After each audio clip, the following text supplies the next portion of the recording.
아멘. 오늘 설교 제목을 정죄함을 받지 않는 사면된 인생입니다. 이렇게 정해봤습니다. 따라합시다. 정죄함을 받지 않는 사면된 인생입니다. 중국 양가장이라는 영화가 있습니다. 이 영화에 보면 그 남자들이 이 양가장이라는 그 큰 가문인데 그 군대를 이루고 있는 가문입니다. 북방민족과 싸우다가 남자들이 다 죽어요. 남자들이 다 죽으니까 이제 여자들만 뭐 한 30-40명 가부가 남습니다. 그리고 군대가 남아요. 그러니까 이 여자들이 이제 갑옷을 입고 전쟁터에 나갑니다. 남편들이 온수를 갚겠다고 전쟁터에 나가서 전쟁에서 이기는 그런 내용이에요. 제가 이 영화를 보면서 그 머릿속에 특이한 것이 한 가지 기억이 나요. 그건 뭐냐면 그 집안의 어르신인 할머니가 황금 지팡이를 들고 있는 거예요. 황금 지팡이. 이 지팡이 이름을 타황지팡이라고 얘기하는데 이 지팡이는 선조 때 황제가 내려준 지팡이에요. 뭐하라고 내려줬냐면 그 자신의 후손들 황제가 잘못하면 이 지팡이를 가지고 황제를 바꿀 수가 있어요. 황제를 바꿀 수 있는 어마어마한 지팡이에요. 그리고 또 무슨 지팡이의 효력이 있냐면 죽을 죄를 지었다면 3번 정도는 사해 줄 수가 있어요. 이 지팡이를 가지고. 절대 지팡이죠. 어마어마한 지팡이 아닙니까? 황제를 바꿀 수 있는 지팡이. 그런데 이 절대 지팡이가 가장 간절했던 성경 인물이 있어요. 누구였냐면 다윗이었습니다. 다윗이 잘하다가 덜컥 큰 죄를 짓고 이 우리아의 아내 밧세바를 이렇게 그냥 잘못 이제 그 만졌다가 그냥 이 우리아를 어떻게 하면 죽이려고 생각하고 죽이게 돼요. 그리고는 암살해 버리죠. 그런데 이제 감춰가지고 완벽하게 암살했다고 생각을 하는데 하나님이 나단 선지자를 불러가지고 네가 죽일 놈이다 이야기하시죠. 네가 죽일 놈이다. 요즘 이제 우리가 성경 읽어가신 분들 보면 그 과정을 이렇게 쭉 지금 읽어가고 있어요. 이 일로 이제 그 뱃속에 있는 갓난아이는 태어나서 죽고 대신 그 자녀들이 이 다윗의 죄값을 치르는 것을 볼 수가 있어요. 시편 32편 1절에서 2절에 다윗은 그렇게 고백합니다. 허물의 사함을 얻고 그 죄의 가리움을 받는 자는 복이 있도다. 마음에 간사함이 없고 여호와께 정죄를 당치 않는 자는 복이 있도다. 하나님이 그 죄를 가려주고 그 간사한 마음 그걸 정죄하지 않는 것은 복이 있다 이야기합니다. 그러면서 3절에 그런 이야기, 종일 고통스럽고 뼈가 마른다 그 이야기를 이 죄 때문에 이 정죄함이 없는 인생 그건 없다는 거예요. 정죄함이 없는 인생. 로마서 8장에 이 정죄함이 없는 인생에 대해서 우리에게 이야기를 하고 있어요. 로마서 7장은 바울 사도가 아무리 열심히 살아도 자신은 지옥 갈 것 같은 절망밖에 오지 않는다 이야기하지만 갑자기 로마서 8장에서 정죄함이 없는 인생의 축복이 내게 있다 이야기를 합니다. 자기가 그걸 발견했다는 거예요. 그 공고함 속에서 발견한 게 뭐냐? 하나님의 이 정죄함이 없는 인생으로 나를 불러주셨다는 거예요. 그래서 첫 번째 자기는 사망에서 해방된 인생이라는 거예요. 우리도 마찬가지입니다. 따라합시다. 사망에서 해방된 인생입니다. 예수 믿고 죽음에서 해방이 됐어요. 죽기는 죽어요. 어떤 죽음에서 해방됐느냐? 영원한 죽음에서 지옥에서 해방된 인생입니다. 제 친구 목사님이 지금 암투병 중인 목사님이 있어요. 뭐 가장 친한 친구라고도 말할 수가 있는데 처음에는 이제 흉선이라는 곳이 가슴 중심에 한 40살까지 이 흉선이 있다가 이 40살이 지나면 없어져야 되는데 안 없어진 거예요. 50이 넘어가지고. 그게 이게 이제 암으로 변한 거죠. 근데 암이 거의 4기 말기로 가는 상황이었어요. 저한테 전화를 해가지고 유언을 한 거예요. 이제 나는 죽는다. 전화만 하면 죽는다는 거예요. 죽는다 그러면 나는 또 전화해가지고 막 욕하고 왜 죽냐 살라고 기도를 해야지 막 그랬어요. 그런데 어느 날 갑자기 전화를 해가지고 살고 싶다고 기도해 달라고. 그래서 내가 고맙다고 그랬죠. 오랫동안 이제 한 3, 4년 암 투병을 했는데 이제 암이 다 사라졌어요. 암이 그 말기암인데 마음이 막 이곳저곳 이전했는데 지금은 이제 엊그저께 어젠가 어제 우리 집사람과 그 만났는데 간에 이제 이 암이 남아 있는 거예요. 아마 그것도 곧 없어질 것 같아요. 제가 볼게. 뭐 만나면 죽음에 관해서 쭉 이야기를 해요. 그런데 죽음을 이 간에 그 암이 작은 게 하나 또 들어 있으니까 그 큰 암을 이겼으면서도 또 시선을 보니까 죽는다는 느낌을 갖고 사는 거예요. 죽음이 늘 따라다니면서 협박하는 것 같아요. 인생의 공고함이 여기에 있어요. 사망이 두렵잖아요. 바울 사도도 이 사망에서 해방됐다 하지만 그런 거죠. 만약에 제가 그런 생각을 해봤어요. 알약 하나 이렇게 딱 먹어가지고 암이 뚝 떨어져 감기처럼 떨어진다면 어쩔까? 그런데 로마서 7장에 바울 사도는 그런 고민을 했던 것 같아요. 그런데 로마서 8장에 진짜 알약 같은 한 알이 우리에게 있어요. 사망을 떨쳐버릴 수 있는 알이. 8장 2절 말씀 읽어봅시다. 시작. 이는 그리스도 예수 안에 있는 생명의 성령의 법이 죄와 사망의 법에서 너를 해방하였습니다. 암 환자가 만약에 한 알 먹고 암이 떨어지면 그것처럼 좋은 일이 없는 것처럼 우리에게서 이 사망의 문제를 해결할 특효약이 우리에게 있어요. 그 뭐냐면 사망을 뛰어넘는 생명의 성령의 법이라는 거예요. 이 생명의 성령의 법이라는 것은 어떤 의미를 가지고 있냐면 누구든지 예수 그리스도를 믿으면 구원을 얻는다는 거예요. 영생을 얻는다는 거예요. 법이 다른다는 거예요. 이 두 가지 법이 있는데 하나는 사망의 법인데 죄를 지으면 지옥 가야 돼요.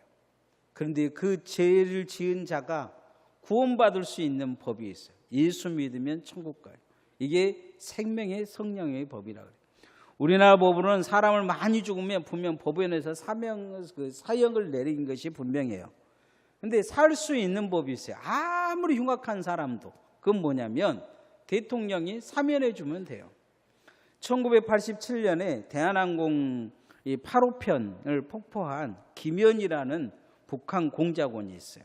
여러분도 다 기억은 할 거예요. 저도 어렸을 때에 TV에서 많이 봤기 때문에. 그런데 이 사람이 재판을 하면서 사형 선고를 받았어요. 그런데 지금 밖에서 돌아다니잖아요. 뭐 안기부는 이제 국가정보원들이 계속 그를 보호하면서 평생 밖에서 돌아다녀요. 돌아다니는 이유가 뭐냐면 대통령이 특별 사면을 해버렸기 때문이에요. 우리에게도 하나님으로부터 특별 사면령이 내려져 있어요. 그 특별 사면령이 뭐냐? 예수 믿으면 된다는 거예요. 김현희를 정죄할 수 없듯이 뭐 손가락질은 해요. 죄는 지었다 손가락질은 할지는 모르겠지만 그러나 그를 법으로 어떻게 할 수 없는 것처럼 사단도 사망의 법도 우리를 어떻게 할 수가 없어요. 그건 뭐냐면 특별 사면령이 내려져 버렸기 때문이에요. 예수 그리스도를 믿으면 특별 사면된다는 거예요. 이게 생명의 성령의 법이에요. 감옥에 있는 사람들은 다 뭐라고 이야기하겠죠. 뭐 똑같이 사형 선고 받은 사람들 입장에서는 누구는 사면해주고 누구는 사면 안 해주고 억울하잖아요. 그런데 그 억울해도 어쩔 수가 없어요. 대통령의 특별 사면령이 있기 때문이죠. 그 대통령 마음이니까. 근데 하나님은 우리에게 하나님 마음대로 하신 게 아니고 조건을 딱 하나 걸어 놓으셨는데 예수 믿으면 특별 사면된다는 거예요. 그래서 여러분이 그 특별 사면된 자임을 기억하고 사망이 내게서 넘어갔다는 것을 기억할 수 있기를 소원합니다. 우리에게는 영원한 영생과 평안이 있습니다. 따라합시다. 우리에게는 영원한 영생과 평안이 주어졌습니다.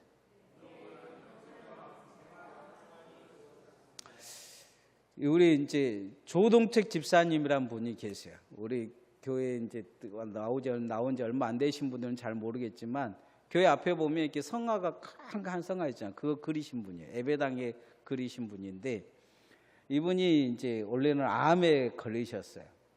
제가 이제 그 한동안 병원에 못 가가지고 너무 미안해가지고 병원에 찾아갔어요. 찾아가서 이렇게 우리 집사람과 찾아갔는데 주무시고 계시더라고요.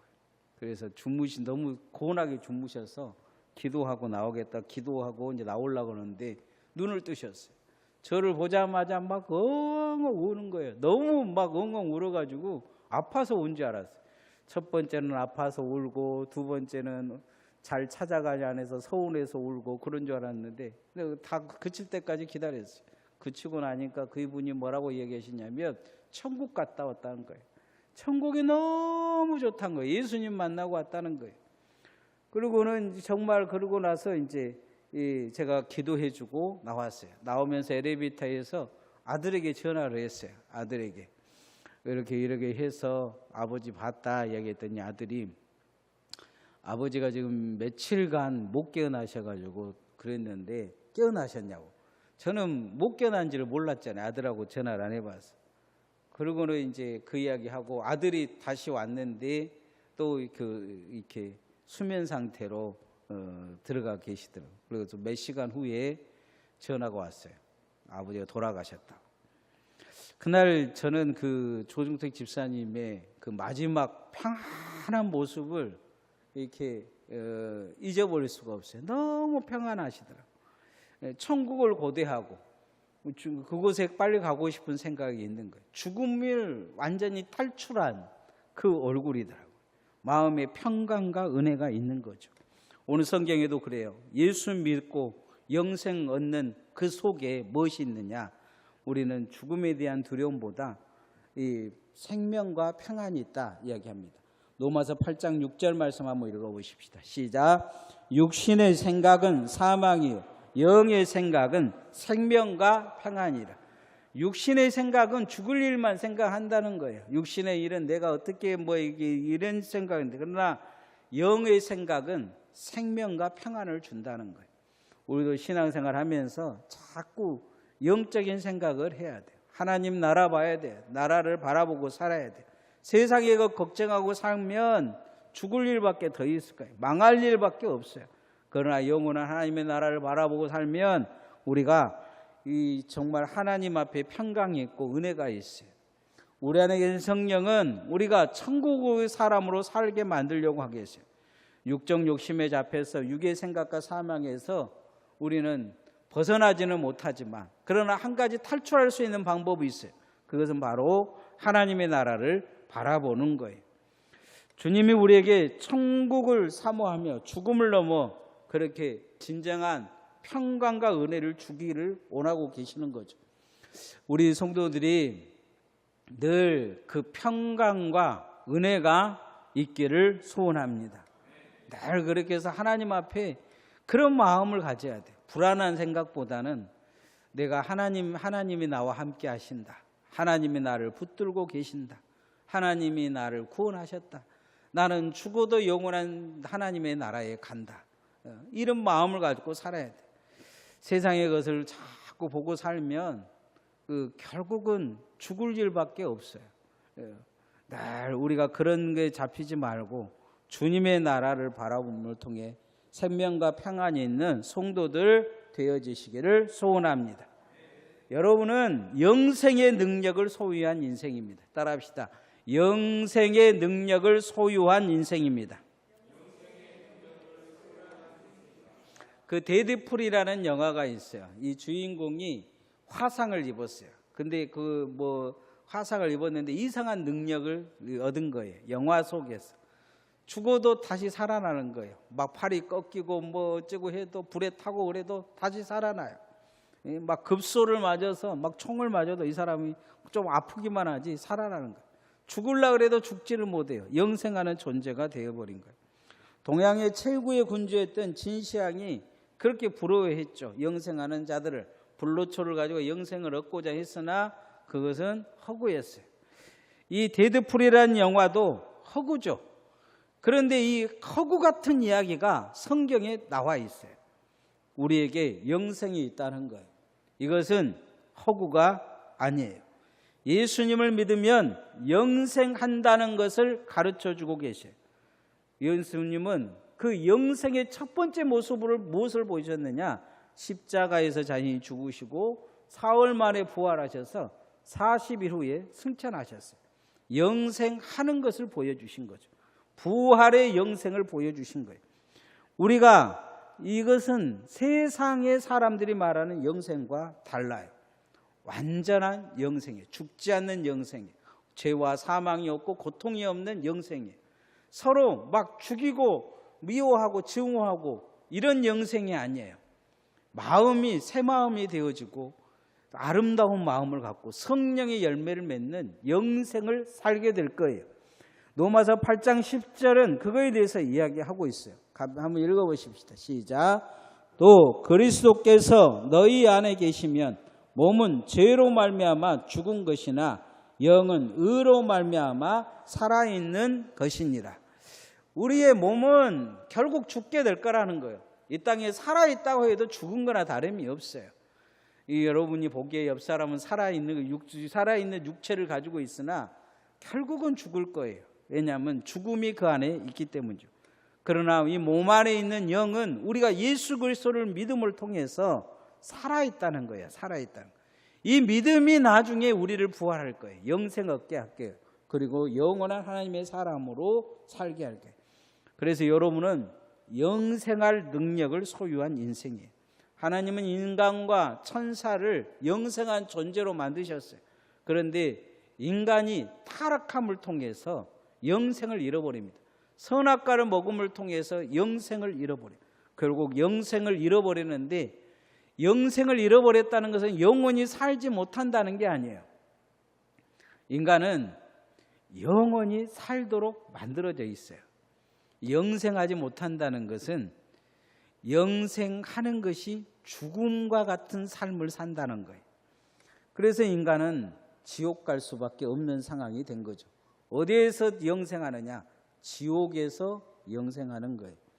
그래서 하나님이 우리를 불쌍히 여기셔서 예수님을 보내셔서 우리를 구원해 주신 것입니다. 그를 믿는 자마다 육은 결국 형벌처럼 죽게 될 것이나 예수 그리스도를 통해서 그 영은 살아나고 마지막 날 주 예수님이 오시면 육체의 부활, 생명의 부활로 영생하게 허락해 주실 거라는 거죠. 그래서 여러분이 영생할 능력이 있는 하나님의 사람임을 늘 기억하시기를 소원합니다. 바울사도는 로마서 7장에서 오라 나는 공고한 사람이로다 이야기하는데, 로마서 8장에서는 완전히 다른 이야기를 지금 하고 있습니다. 그건 뭐냐면 정죄함을 받지 않는 사면된 인생이라는 거예요. 사망에서 완전히 해방되었다는 거예요. 자신에게는 영생이 있으므로 영원한 생명과 평안이 있다는 거예요. 그리고 영생의 능력을 소유한 사람이라는 거예요. 우리도 이것을 기억을 해야 합니다. 이단들은 이 문제가 해결이 안 되고 이거 안 믿어지니까 별 이야기를 다 해요. 구원파들도 그렇고, 구원파들도 이 죄사함이 해결이 안 돼요. 그냥 이상한 교리를 만들고 있는 거죠.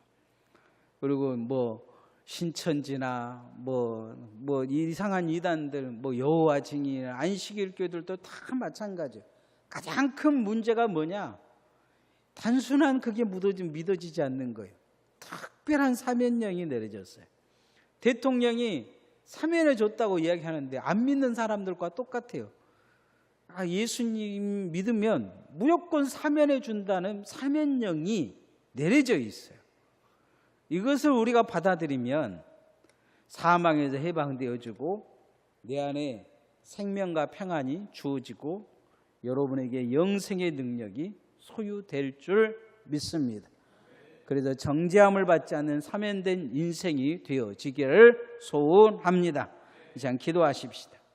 하나님 앞에 우리가 오늘 또 주님 안에서 이 믿음의 복음을 잘 받아들이게 하시고 사망에서 해방된 인생임을 알고 이제 사망에 빠지지 않고 육의 사람으로 살 영의 사람으로 기도하며 예배하며 찬양하며 살게 해달라. 생명과 평안이 있는 인생, 영생을 소유한 인생임을 기억하고 믿음의 굳건함이 있게 해달라. 이제까지 기도하십시다.